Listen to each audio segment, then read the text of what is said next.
moi bo día, estamos a preocupar no sector, non? Sí, sigue habendo moita preocupación porque pode aparecer algún foco en Galicia, pero bueno, parece que a cousa está contida nesos 10 kilómetros de radio en Barcelona.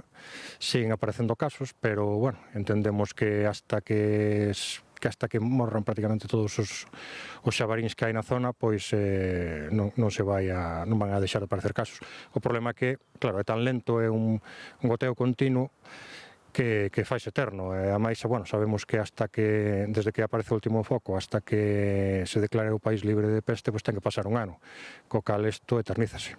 Como vos está afectando? Aínda que non chegaron os casos, pero supoño que sí que estades notando consecuencias. Sí, bueno, a baixada de precios foi moi grande, tanto a nivel España como en toda Europa. Ahora mismo, bueno, estáse perdendo uns 2 millóns de euros semanais en Galicia, uns 40 millóns de euros a nivel España.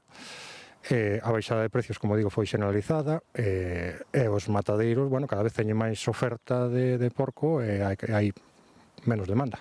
Precisamente por esas dúas cousas quería preguntarche. A primeira, os prezos calculades que van seguir descendendo?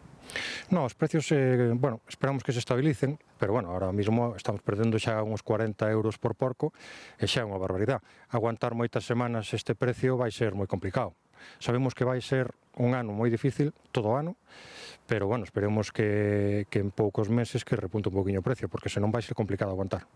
Aguantar tamén a outra cuestión é a dos matadoiros. Hai moita, dicías ti, hai moitos coches que todavía teñen que sair para o matadoiro. Sí, a ver, a nivel de España sacrifícanse 1 millón de cochos cada semana, en Galicia ao redor de 50.000. En estas semanas de decembro pois sacrificáronse menos polos festivos, entonces, bueno, polos festivos e pola deixada de exportación de algúns países, non? Entonces, ahora mesmo hai un atasco, hai porcos con pesos moi altos, bueno, esperamos que o consumidor consuma máis pola baixada de precios e que se transmita ao consumidor o precio da carne. Pois moitas grazas, Pablo. Compañeiros, xa vedes a situación que está a vivir o sector porcino con esa peste.